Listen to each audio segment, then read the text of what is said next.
Good morning, USA, and welcome to another episode of the Bernie or Bust Show. So here's the burning question of the day. When Elizabeth drops out, will she endorse Bernie? Oh, it would make sense, right? They're both progressives, right? Let's see. Who's leading now? We've got morning consult polling here. The figures are broken out among Democratic primary voters nationwide and in early primary states, which includes just voters who live in Iowa, New Hampshire, South Carolina, or Nevada.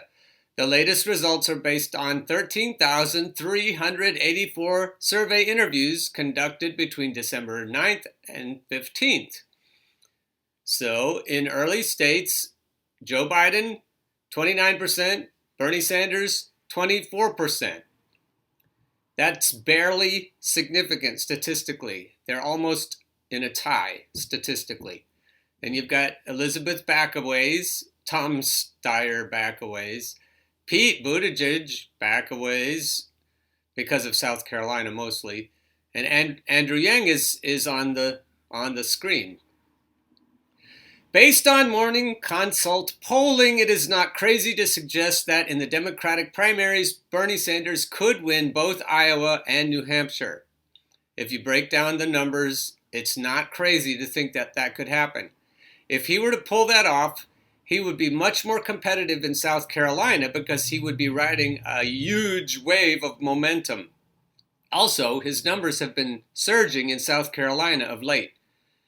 Let's keep the what-if game going a bit longer by considering what would happen if he also won Nevada and, say, half of the Super Tuesday states, especially if he wins both California and Texas due to his growing support from Latino voters of all ages. It's not crazy, okay? So far, we don't need a tinfoil hat. Assuming that Biden does at least fairly well in the states in which he now leads, at that point, it would not be going out on a limb to guess that the campaigns of Buttigieg and Warren would be on their last legs, assuming a continued lack of support from black voters. So now let's get into this consult data a little more closely with second choices. And Emerson polling also lately has been jumping into this. Second choices for the polling, for the pollsters, has proven to be a fascinating treasure trove of information. So let's mine this information and see what we find. Now, if you go to the morning consult page and you mouse over these faces, then you see where the second choices are.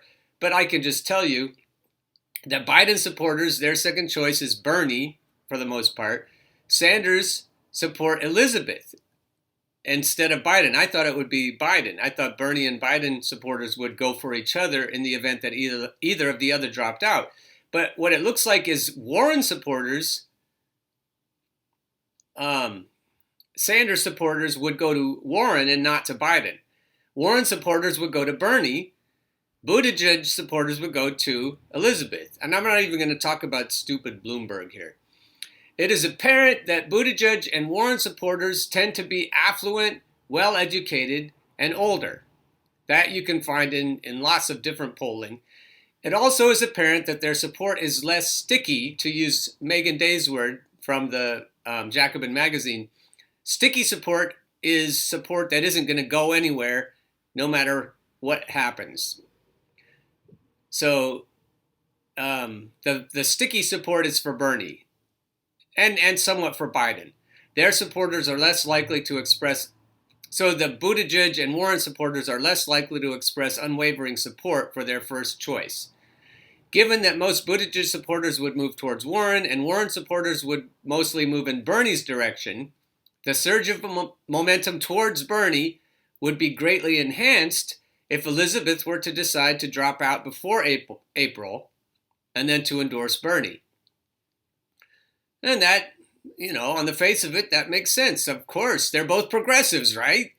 Assuming Elizabeth's stated values match her actual values, there is nothing absurd about such a suggestion.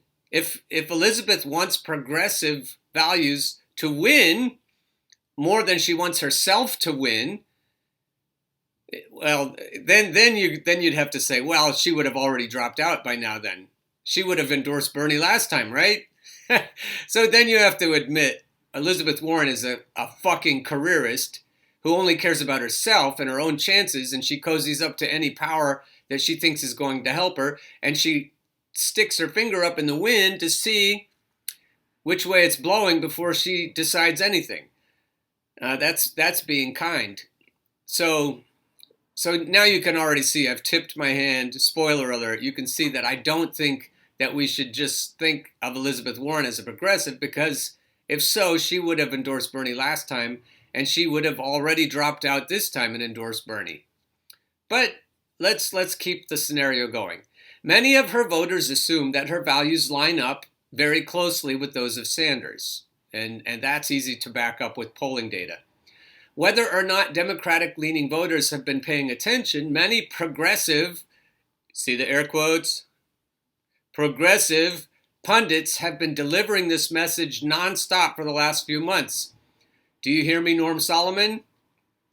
Yeah, they've been telling us that both Bernie and Elizabeth are progressives, and we should be happy with either of them. Shank kind of said this. Anna, not so much, but we've got people on the left who are telling us that Bernie and Elizabeth are interchangeable, or mostly interchangeable. So given such a scenario, and it is not far-fetched to think that Buttigieg and Warren will be on their last legs sooner rather than later, if you're looking at it from December 24th, 2019, like I am, unwitting Warren supporters would probably be surprised if, in the event that her campaign ship were to take on water and begin to sink, she were to decide A, to stay in the race for another month. It's going to be more than a month. You watch. Or B, to drop out and decline to endorse anyone. That's less likely. Or C, to endorse Joe Biden. Any of these choices would look like sabotage if carried out by anyone running the race under the progressive label. However, dear readers, from my albeit cynical perspective, I would like to predict months in advance that Elizabeth Warren's campaign ship will be taking on water before February is even halfway over. It's already taking on water. It's been taking on water since she waffled on her health care. Furthermore, I predict that she is not at all likely to endorse Bernie. Why not? You may ask. Number one, she failed to endorse him for the 2016 election cycle. Bernie asked her to run against Hillary last time, and she not only opted out, she decided not to endorse Bernie. How's that for progressive values? Number two, she decided to run against Bernie this time, as opposed to endorsing him, and she was urged and paid by the Clinton machine to do so. If you don't believe me, I'm linking to this new article. Click on this link and you'll see the whole thing. I'm not going to read the whole thing to you right now. Number three, her values are not actually progressive. Her endorsement by Working Families Party was paid for via her daughter, and she has no actual workable plan to enact single-payer Medicare for all. And again, I'm not going to read this article to you. Go to the article that I'm reading right now, and I'll link to it, and then you can click here and read it for yourself. At that point, if any readers remember my prediction, if months go by, if it's February and you're watching this show or remembering that you watched it, I hope that you will express your outrage via Facebook, Reddit, and Twitter in the form of admonitions to fellow progressives in late voting primary states to protest this skullduggery by doing everything possible to get Bernie the nomination, even if it means traveling to Milwaukee for the July 13th through 16th convention and taking to the streets to motivate unpledged delegates.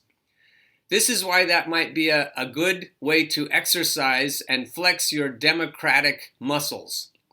With the new nomination rules, and this is quoting the article that's hot linked here, only pledged delegates vote on the first ballot. But with no majority winner, which is very likely to happen, no majority winner, the party would then vote on a second ballot, and more if needed. Superdelegates would vote beginning with the second ballot. Pledged delegates could still change their votes to avoid a second ballot if their candidate drops out and releases them. That's where Buttigieg and Warren would come in if they're still in the race by then, in which case they could vote for their personal preference. They could vote for anyone they want to at that point. All delegates become unpledged after the first vote. The last Democratic convention to go beyond the first ballot was in 1952. I think you're going to look at the second one. I think you're looking at it already. Therefore, in a contested convention, all delegates, not just superdelegates, become unpledged and can vote however they wish if it goes to a second round and beyond. In my view, noisy protests are a solid form of democratic participation given this scenario. That's why we need to go online and get our lodging, get our travel booked now for Milwaukee, July 13th through 16th. We need to be there. It's our democratic duty to let, if my prediction is true, all the delegates are going to become unpledged after the first round. And then a lot of people are going to become unhinged. The oligarchs are, and a lot of Bernie supporters are too. They didn't show this on television, but after the Philadelphia convention, people were in the streets, people were blocking highways. There was a lot of noise and turmoil when Bernie's delegates walked out of the convention last time. You think that was something. You wait to see what happens in Milwaukee this time. For more than 100 years, the Democratic Party has refined a model to suppress progressives and block their efforts to take over the party. For 100 years, more than 100 years. It goes like this. You block their efforts in the primaries, and the primaries are set up very specifically to be able to block populist insurgents. And then for the scattered few who make it through, the party machine goes to work to reel them further and further into the establishment, which in turn will de-radicalize them. That's what they're trying to do to Alexandria Ocasio-Cortez. They're trying to de-radicalize her. That's why it took her so long to wade into the fray and endorse Bernie. Given the long-term nature of the DNC's resistance to populists, it will take a great deal of our collective will to get Bernie the nomination. If we fail, the following questions are probably fair. This is from an article, The DNC's Plan to Block Bernie. As Bernie embarks on a new campaign, progressives are wondering what he will do when the Democratic Party cheats him again. In 2016, Bernie endorsed Hillary Clinton, believing that it was the way to defeat Trump.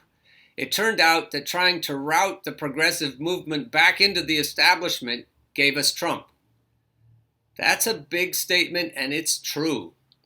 Working people are fed up with the big business Democrats who have sold their families to the highest bidding lobbyists decade after decade. When the nomination is swept out from under Bernie once more, will he endorse the neoliberal Democrat again? That's a fair question. The time to consider what Elizabeth will do is now. We need to be prepared for the likelihood that she is in the race for one reason: to prevent the existential threat that a Sanders presidency poses to her billionaire donors. She was talking to Hillary last time. She's been talking to Hillary this time. And in both cases, we know that she's influenced by Hillary. She's influenced by the money that Michael Kives and Darnell Strom of Creative Artists Agency paid her directly so that she would go in. They paid Kamala and Cory too, and they managed Joe Biden's affairs.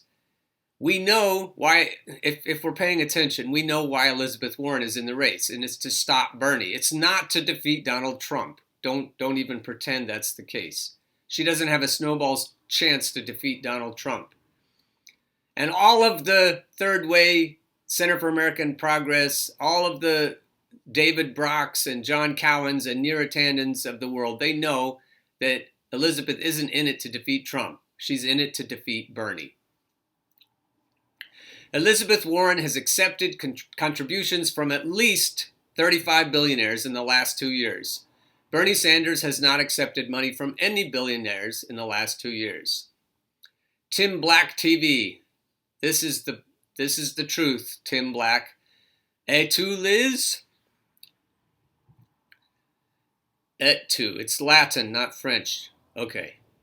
If my cynicism is unwarranted and Elizabeth does the right thing after her ship sinks, I will gladly eat all of the crow presented to me. I'm happy to eat crow if it means that Liz doesn't stab Bernie in the back and drops out and gives her delegates to Bernie, or urges her delegates to vote for Bernie. Because either way, I think it's going to be a contested convention. And when they all come unpledged, let's hope that Elizabeth's voters who want Elizabeth do the right thing and swing behind Bernie. That's if you look at this picture of Elizabeth stabbing Bernie in the back, if you're supporting Elizabeth, I know she hates to be called Liz, so I'm trying to be nice. If you support Elizabeth, you're the one stabbing Bernie in the back. You're the one stabbing the American people in the back. You're the one stabbing the world's workers in the back. Bernie Sanders outperforms Joe Biden in head-to-head matchup with Donald Trump, new poll finds. That's relevant to the Argosky tells us why the corporate media can't believe that Bernie has a chance. What they're trying to do is keep us from believing that Bernie has a chance. If you want to understand what Barack Obama is doing with regard to Elizabeth Warren and why that's relevant to this argument, I did a DuckDuckGo search because I don't use Google anymore. Why is Barack Obama getting cozy with Elizabeth Warren? And then look what popped up. I didn't change this list. This is what popped up yesterday when I did this search. Number 1, Obama has gone to bat for Elizabeth Warren with wealthy donors 1 day ago. 3 days ago, Obama alumni backed Senator Elizabeth Warren. I talked about that in the Bernie or Bust show with all 200 of these alumni jumping in to support Elizabeth Warren. Number 3, today, former President Barack Obama has privately defended and praised Senator Elizabeth Warren to wealthy Democratic donors reluctant to support her after she swore off big dollar fundraisers. Don't worry, she's told us she'll come right back to the trough again. In the general election, she'll come back to big money, she'll come back to dark money. She's told us this. She told Cenk this.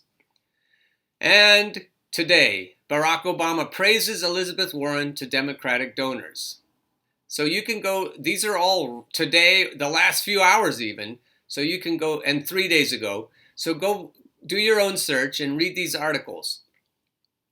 This is what Anna Kasparian, to her credit, this is what she said on the Michael Brooks show.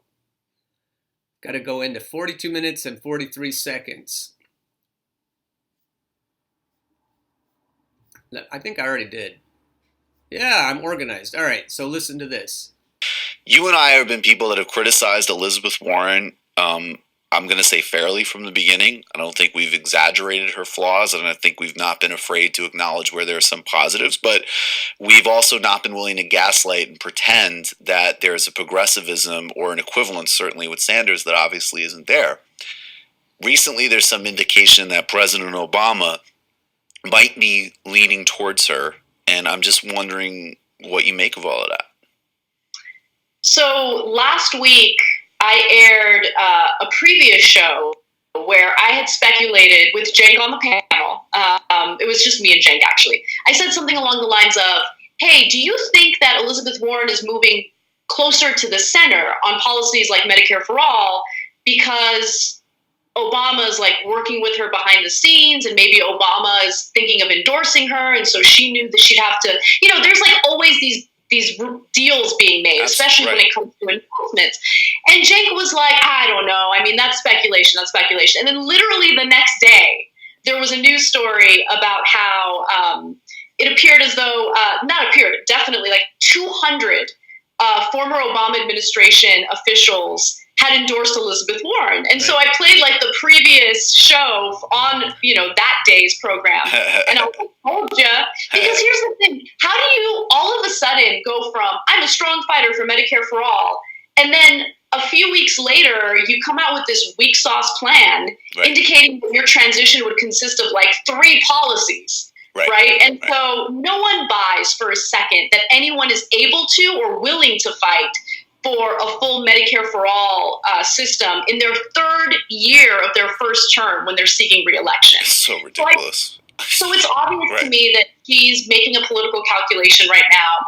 Obama has been speaking to a number of wealthy donors, and he's been encouraging them to support Warren, even though she's not taking money from big donors at the moment. But I just think that she's made a calculation. Obama is still very popular in terms of the Democratic voters, so maybe she thinks getting his endorsement is going to help her out. But here's the thing. She started slipping in the polls as soon as she put out her transition plan for Medicare for All. So when she started moving away from progressivism, she started losing support among voters. So I think that she has overestimated the importance of Obama's support. So we'll see. Yeah, I think you're totally right. And for everybody. Yes. Yeah, you got that one right. You guessed ahead of time. That's what I'm doing. I'm showing you why I don't believe there's a chance at all that Elizabeth will endorse Bernie. She's gonna take on water. She and Buttigieg are not gonna last very long. The reason they're in there is to block Bernie. They're trying to get it to a contested convention, and they're going to try to make sure that they can rig it all the ways that they rigged it last time. You're going to see it all again. And I'm not at all confident that we can get Bernie the nomination based on what we can already tell. So what I want to leave you with is the idea that it's going to be rigged, that it's all going to blow up, just like it did last time.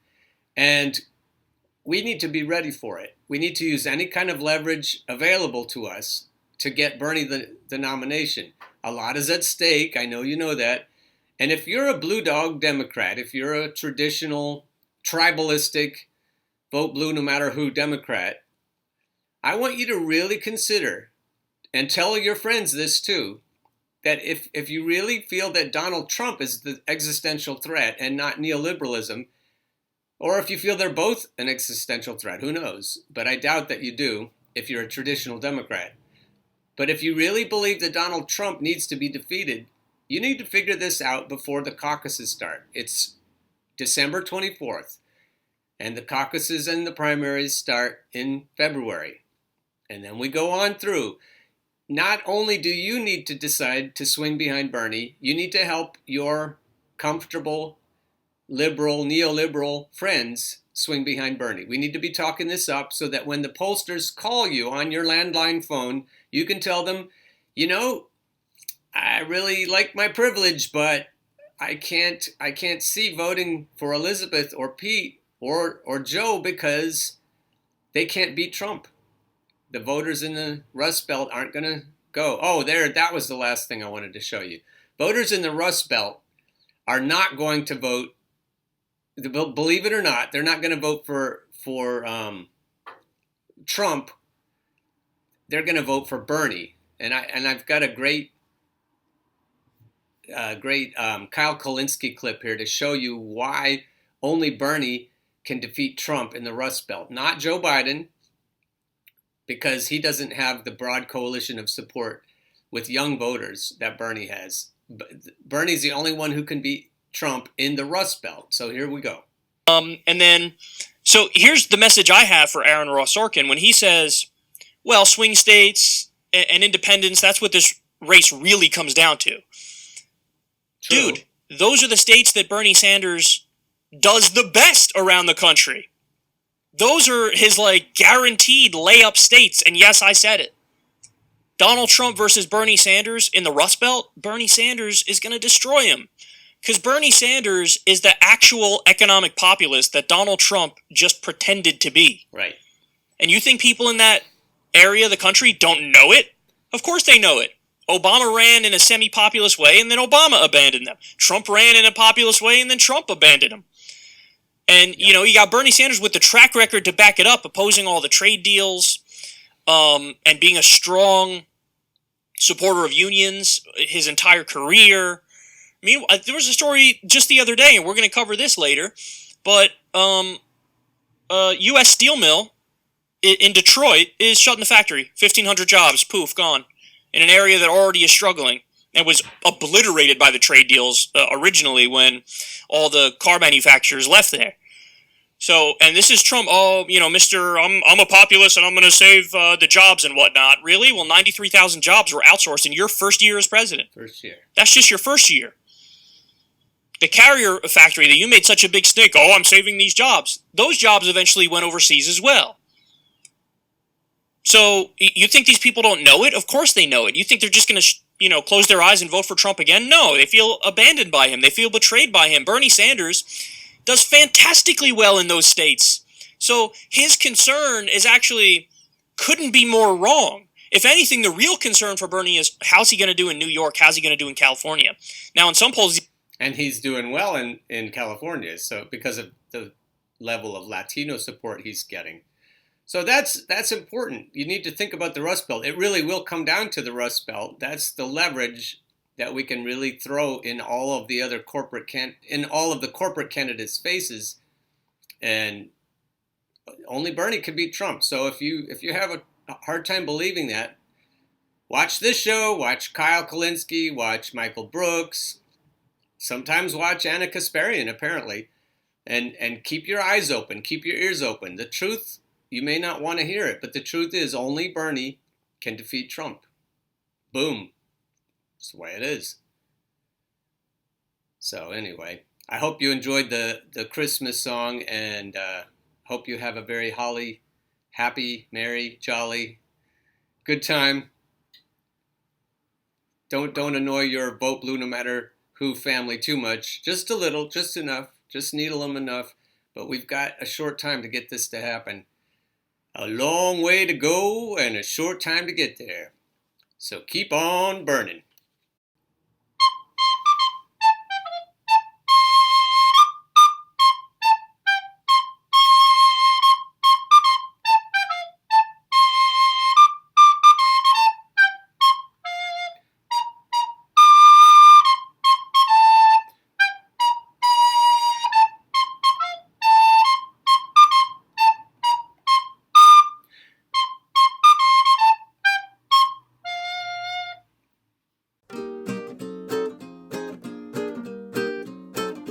Get on board the Bernier bus train. Come get on board the Bernier bus train. Once you hear that clickety-clack, there ain't no time for turning back.